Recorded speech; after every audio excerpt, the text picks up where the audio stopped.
Okay. चलिए, अब हमारा संपर्क दोबारा स्थापित हो चुका है ज्योतिर्वदन जी के साथ। सर नमस्कार, मैं आपसे कुछ देर पहले भी आपसे नमस्ते, जुड़ने की नमस्ते। कोशिश कर रहा था। आपको नववर्ष की शुभकामनाएँ दे रहा था। नववर्ष की शुभकामनाएँ मेरी तरफ से सर, एक बार फिर से 2023 के लिए। आपको भी ब दर्शकों को भी ये बजट, शुक्रिया सर, शुक्रिया। ये बजट को हम अप्रोच कर रहे हैं सर, लेकिन बहुत टर्बुलेंस के साथ, और एफआईआईज़ की अप्रोच काफ़ी नेगेटिव, लेकिन फिर भी मतलब दिसंबर की एफआईआईज़ की सेलिंग को डीआईज़ ने काफ़ी अच्छी तरीके से एब्ज़ॉर्व किया, और हम एक बहुत रेस्ट्रिक्टेड फॉल में, एक मीनिंगफुल फॉल के साथ अगर आप देखें, ठीक-ठाक बैठे हुए हैं। इवेंट सामने खड़ा हुआ है। ग्लोबल मार्केट्स को लास्ट डेढ़ 2 महीने में हमने अंडर परफॉर्म किया। क्या अप्रोच है सर आपकी मार्केट्स पे? यहाँ से अभी क्या लग रहा है, कैसा मार्केट का बिहेवियर रहेगा towards budget and post budget? और ये जो अर्निंग सीजन, हल्की सी जिसकी छटाएं आ चुकी हैं अब तक, आपको एक हल्का सा व्यू मिल रहा है? आई मीन आईटी देखा आपने, एचडीएफसी बैंक देखा, व्यू क्या है मार्केट्स पे आपका इस वक्त? तो देखिए 2022 एक तरह से रिटर्न तो 4-5% ही था, पर यदि अपने ग्लोबल मार्केट देखें तो ग्लोबल मार्केट को बहुत आउट परफॉर्म किया। इंडिया वर्ल्ड में टॉप 3 मार्केट्स में था। 2023 में भी रिटर्न है ना सिंगल डिजिट ही आएगा, पर शायद इंडिया ग्लोब को अंडर परफॉर्म करेगा। दो चीज है दुनिया में, एक तो जो महंगाई है, इन्फ्लेशन है, वो कम होएगा और कम होते रहेगा।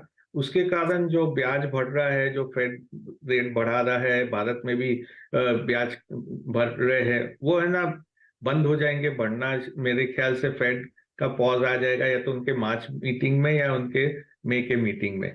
तो जो एक वरी 2022 में था इन्फ्लेशन और ब्याज के रेट बढ़ने का, वो है ना कम हो जाएगा।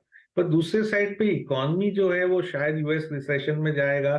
थोड़ा असर भारत पे भी पड़ सकता है। अपना जीडीपी जो 7% है फिजिकल 23 के लिए, वो शायद है ना 6% हो जाएगा अगले साल। तो एक थोड़ा सा स्लो डाउन आ जाएगा। तो ये दोनों अलग अलग कॉन्फ्लिक्टिंग चीज है, जिससे है ना मार्केट को पूरे साल देखना पड़ेगा।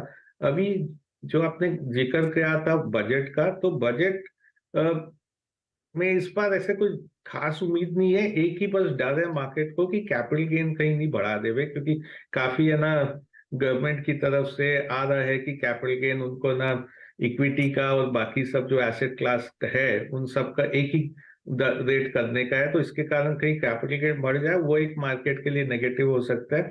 उसके अलावा ये एक तरह से बीजेपी गवर्नमेंट का आखिरी बजट है इलेक्शन के पहले, तो मेरे ख्याल से ये जो कैपिटल एक्सपेंडिचर पे हम लोग है ना फोकस कर रहे हैं, और थोड़ा रूरल एरिया स्पेंडिंग वो कंटिन्यू होएगा बजट में। हाँ, हाँ, हाँ। लेकिन मोटा-मोटी अगर आप देखें तो शायद हम ग्लोबल मार्केट्स को अंडर परफॉर्म करें। यानी यानी थीम जयपुरिया सर, इस बार यही है कि अगर कोई सब्सटेंशियल और मेगा डिप मिले तो उसको बाय करें, लेकिन बहुत चढ़ते हुए बहुत शार्प मूव्स पे बाइंग करना थोड़ा गलत रहेगा। और आपका प्रेफर्ड स्पेस क्या रहेगा इस वक्त बाइंग करने के लिए सर? क्योंकि हम देख रहे हैं कि कुछ स्पेसेस में प्राइस डैमेज बहुत हो चुका है, फॉर इंस्टेंस आईटी, और हाँ। कुछ स्पेस जो कि ऑल टाइम हाई पे थे, वहां पे नेगेटिव न्यूज फ्लो है। For instance auto price hacks दोबारा आ रहे हैं, मेटल प्राइसेस फिर काफी शार्प। तो थीम क्या रहेगी बाय करने लायक? तो हम लोग का थोड़े सेक्टर जो पिछले साल हम लोग बाय करे जा रहे हैं वही अभी तक है। थोड़े नए सेक्टर्स हैं। तो पिछले साल वाले देखे तो बैंकिंग अभी भी अच्छा लगता है। हालांकि काफी स्टॉक प्राइस में सुधार आ गया है, पर फिर भी इस लेवल से भी बैंकिंग आउट परफॉर्म करना चाहिए, क्योंकि काफी स्ट्रॉन्ग अर्निंग्स ग्रोथ आएगा बैंकिंग सेक्टर में।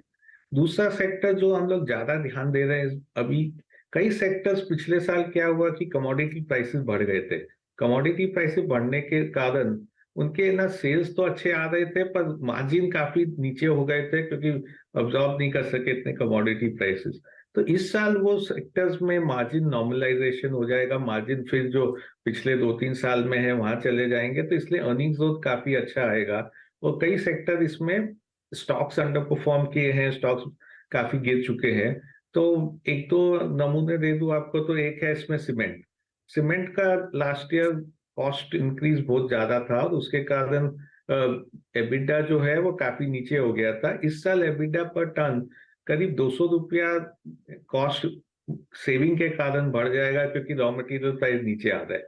तो सीमेंट सेक्टर अच्छा करना चाहिए। दूसरा सेक्टर एक दे दे तो है सेरेमिक्स। तो जैसे टाइल कंपनीज में गैस सबसे बड़ा कॉस्ट, रॉ मटेरियल कॉस्ट होता है, गैस के प्राइसेस काफी बढ़ चुके थे, तो इस साल वापस से गैस के प्राइसेस नीचे आ रहे हैं, तो उनके मार्जिन्स भी वापस अच्छे हो जाएंगे। तो ये दो सेक्टर है जहां थीम है पूरा रॉ मटेरियल कमोडिटी प्राइसेस गिरेगा तो क्या सेक्टर बेनिफिट करेंगे, तो ये सेक्टर हम लोग है ना अच्छा रहेगा इस साल। अच्छा सर, ये आपने सेरेमिक्स की बात करी आपने कि capital goods last budget to this budget बहुत स्ट्रांग रहे, और जैसे कि आपने कहा है कि सरकार का कैपेक्स पे जोर रहेगा क्योंकि कैपिटल गुड्स पे पैसा बना है और अभी भी कायम है, सिंक नहीं हुआ है कैपिटल गुड्स। इसमें कोई प्रॉफिट बुकिंग के व्यू या फिर इसको अभी होल्ड करें, कंटिन्यू टू होल्ड होगा ये? सो हम लोग को कैपिटल गुड्स अभी भी अच्छा लगता है। इसमें अपने को क्या याद रखना है कि 2003 से 2008 कैपिटल गुड्स सेक्टर में बहुत अच्छी अर्निंग्स की बढ़त आई और शेयर प्राइस की बढ़त आई थी। उसके बाद 2008 से अभी शेयर प्राइसेस तो कई के ना अभी भी नीचे है 2008 के लेवल से, तो उस हिसाब से एकदम एक तरह से बॉटम से ना अर्निंग्स चालू हुआ है इसका, तो 2-4 साल तक अर्निंग्स कायम रहना चाहिए। तो इन जनरल कैपिटल गुड्स अभी भी अच्छा लगता है। थोड़े उसे कंपनीज वहां पे है जो अभी काफी महंगे हो चुके हैं, तो वहां पे थोड़ा ना निवेशकों को देखना चाहिए, करेक्शन आए तो ही लेना चाहिए, पर अभी भी काफी अट्रैक्टिव अपॉर्चुनिटीज कैपिटल गुड्स में मिल सकती है।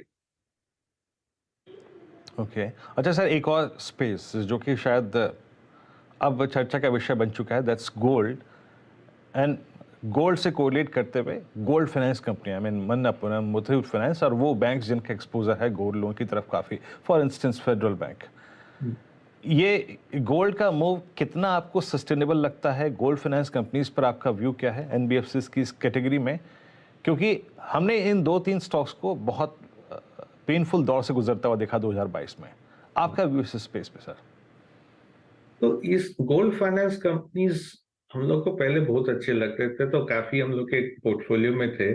उसमें एक ही अभी दिक्कत जो आ रही है कि हर एक बैंक भी अब गोल्ड फाइनेंस पे फोकस कर रहा है, तो कंपटीशन काफी बढ़ गया है। कोई भी सेक्टर में जहाँ पे कंपटीशन बढ़ जाता है तो वहां पे मार्जिन्स कम होने लग जाते हैं, और जैसे बैंक्स है वो तो काफी सस्ता देते हैं गोल्ड फाइनेंस जैसे ना अपने ये एनबीएफसी के कंपैरिजन में, तो उधर उनका वो कंपटीशन बढ़ रहा है और इसके कारण थोड़ा सा है ना डिमांड पे प्रेशर आ जाएगा कि भाई मार्केट शेयर है ना बैंक्स लेते जाएंगे।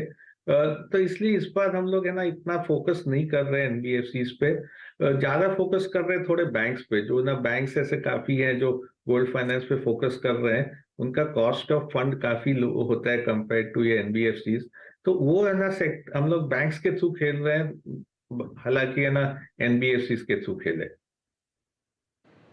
ओके चलिए जयपुर सर, बहुत बहुत शुक्रिया। हालांकि आपसे जो ये बातचीत थी थोड़ी देर और चल सकती थी, लेकिन आज कुछ टेक्निकल ग्लिचेस के चलते अगर आप देखें आप काफ़ी देर से जुड़े, लेकिन फिर भी सर बहुत बहुत शुक्रिया। ये मंत्रणा बातचीत छोटी थी लेकिन फिर भी बहुत मीनिंगफुल रही, और कोशिश करेंगे सर आपसे बजट के बाद उसके पश्चात आपसे एक बार फिर से बजट पर आपका व्यू लिया जाए। बहरहाल बाजार अगर आप देखें आपकी स्क्रीन पे 17,976 निफ्टी का स्तर, निफ्टी बैंक अगर आप देखें 42,556, और एक हल्का सा पुल बैक कुछ देर पहले अगर आप देखें आया था और लीड करता हुआ इस वक्त look at Nifty IT heading towards 200-day exponential moving average. एक ब्रेक। बहुत बहुत शुक्रिया अमित जी, प्रकाश जी, स्वाति जी और कविता जी आपका इस कार्यक्रम में शामिल होने के लिए, और आपसे अगली मुलाकात होगी आज कमाई का अड्डा में आशीष के साथ। तब तक के लिए नमस्कार। ब्रेक के बाद नीरज जी होंगे ट्रेडर्स हॉटलाइन लेके। नमस्कार।